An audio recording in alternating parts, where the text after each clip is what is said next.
between the two groups began to sour in the late 1960s. Many hold the Black nationalist movement responsible for this shift. Who are the many that you are referring to that find Black nationalism responsible for the shift in Black American-Jewish relations?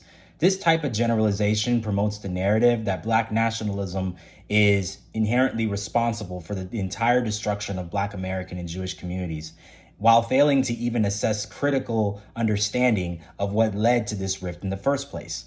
A conversation that includes capital, resource, and international relations. And it's this type of scratch-to-surface neoliberal type of thinking that allows Black bourgeoisie entities like P. Diddy to repost it and promote a false sense of unity and love amongst the madness that is perceived to be anti-Semitism. This video frustrated me in a lot of ways. One being, of course, the Stokely Carmichael and Black nationalist movement being responsible for the shift in Black and Jewish relations. We have to have great context when asserting this understanding of what politics were at the time in the 1960s. And we also have to see how white Jewish Americans' proximity to whiteness allowed them to completely gloss over the fact that they, along with white Americans who were not Jewish, were overtaking many of these nonviolent organizations that fought for Black rights, and that Black nationalism was a direct response for Black people to finally take control of their destiny, to be able to embrace the power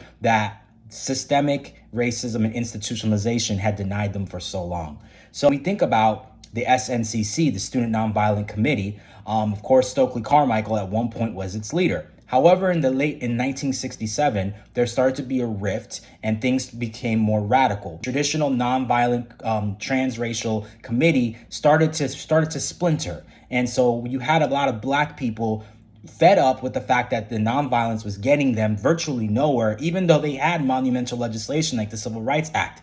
There had to be more to be done. And also, the white liberalism that had encompassed many of these nonviolent movements pacified much of the radical thinking that Black Americans were trying to wake up to. And of course, this manifested in Black Power movement that Stokely Carmichael promoted. And of course, the Black Panther Party and other radical groups that not only understood the dynamics between Black and white people, but they also understood the internationalism that their affairs had in other countries. One being with the conflict between Israel and Palestine. The Six-Day War in 1967 allowed Israel to acquire large swaths of Palestinian land. At the very same time, white American Jews were conflicted over the fact that they had to have this passion to have their own sense of Jewish nationalism. However, to achieve that nationalism, they had to adhere to a philosophy called Zionism.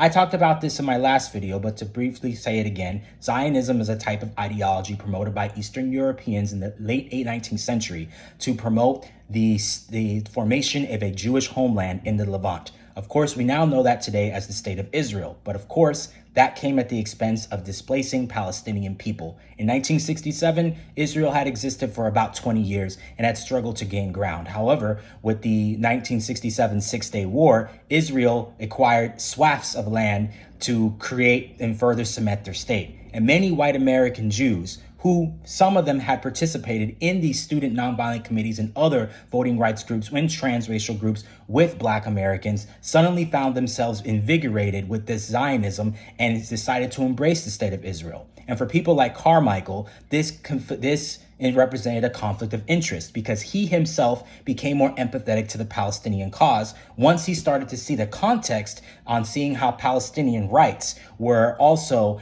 in lieu with Black American rights, which now goes to my second point. Specifically, the Black community was becoming more aware of the Palestinian struggle. It was only a matter of time before the Nation of Islam began to loudly assert that Jewish people in America were complicit in the oppression of Palestinians. And Black folks identified with that struggle. That's a really terrible generalization. Judaism and Zionism are not the same thing. And by just generalizing Black people's assertion of Jewish people controlling and oppressing Palestinians, you basically tell everybody that Black people just think the Jews are responsible for the oppression of everybody. And that's terrible because it sets a horrible precedent. We have to understand that Zionism is the type of ideological framework that uses Judaism to justify the displacement of Palestinians to create the state by any means necessary.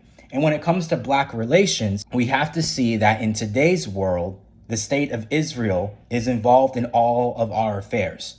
And so we have to understand and comprehend that we have to speak on this issue and be courageous to speak on this issue, which is why I didn't hear the word Zionism once throughout this entire video, and why it was so convenient for somebody like Diddy to use this video to pacify, because ultimately he is part of the Black neoliberal class.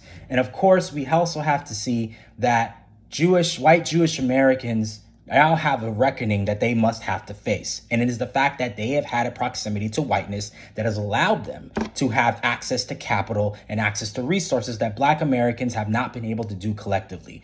Jewish Americans have ancestry and history and all different facets that allow them to exploit certain elements that allowed them to advance higher in society depending on where they were at that point in history.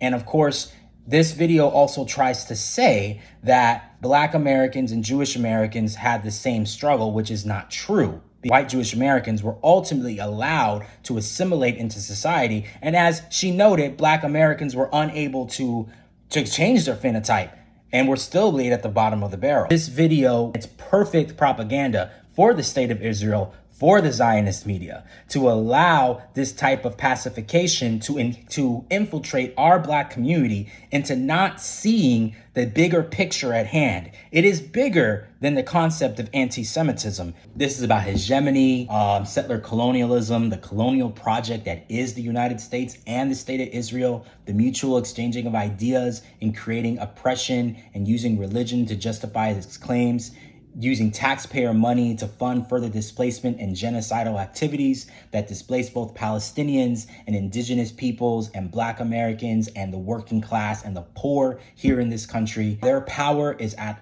our expense.